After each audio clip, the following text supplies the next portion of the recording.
Hoyoverse just showed us the tweet, talking about HUO HUO, giving us an introduction to HUO HUO. They didn't give us much, of course, it's just a little character card here with the rundown of who she is, her little background here, and a little image of her character, as well as some other stuff in the background. Now, as you can see, she is a 5-star wind abundance character. This here is this little abundance symbol, and partially the 5 stars too, is the topic of debate that I'm seeing a lot of over YouTube and Twitter and whatever, right? Before I get into that, let me just read down this little card here.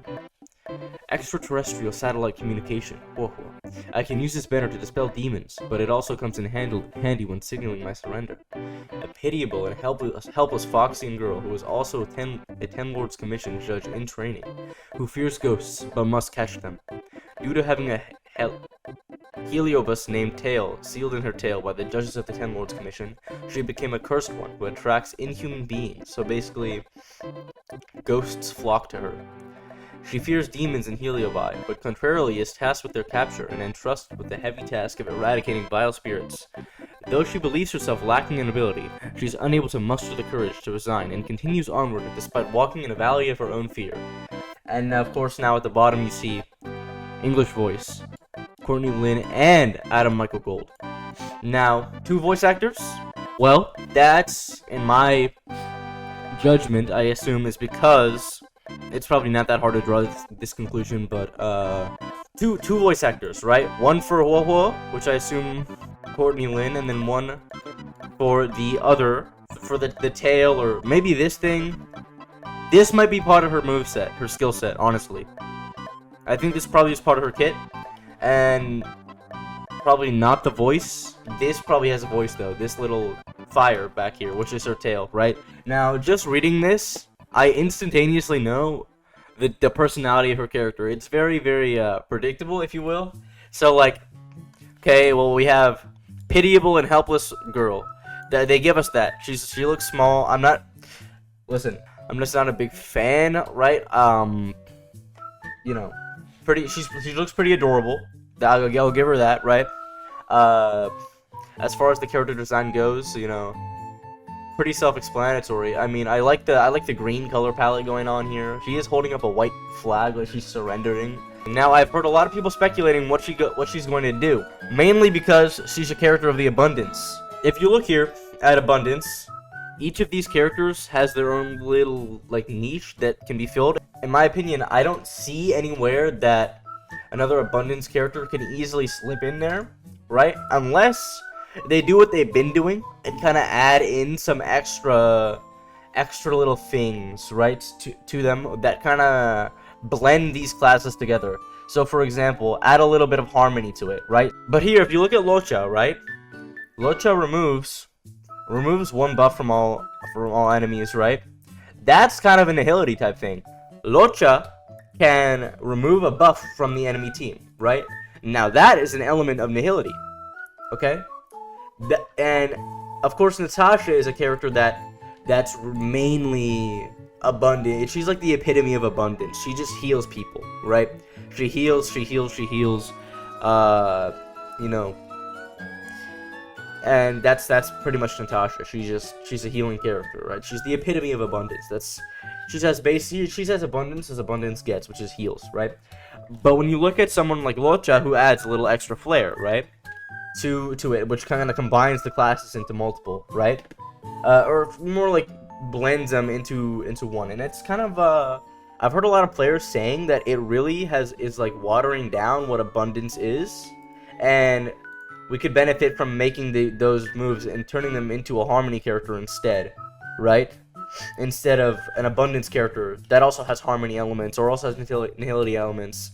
But honestly, in my opinion, as long as they don't stray too far and don't cross the invisible, the white lines, I guess you could say, too far, and make her pretty much a harmony character, rather than just keeping her as an abundance character with a little flair, right?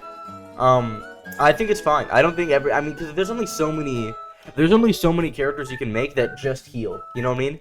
There's only so many Natashas or Lynxes that you can have, right? So after a certain point, that's not viable, right? So they need to have some more flair, and they need to have some more abilities, and just redefine really what the abundance is, and maybe broaden it a little bit, and make sure that, and maybe along the way in doing that, they're going to blur the lines in between the classes and see, you know, kind of test the waters and see, okay, well, maybe abundance and harmony are similar, right? They're both supports, right? They both sustain, right? So, or that would be preservation rather, but so maybe they say, okay, maybe abundance and preservation are very similar, and maybe abundance can benefit from having things from harmony, right? So, in doing that, I don't think this is such a bad idea, right? I don't see this. I mean, they've done it before, right? With Rocha, they've done it with a bunch of other characters, right? That have moves that are not, that they don't purely stick to this class, right? Or this class, or this class. You know, like they can blend in between. So for example, so one other example I'll look for.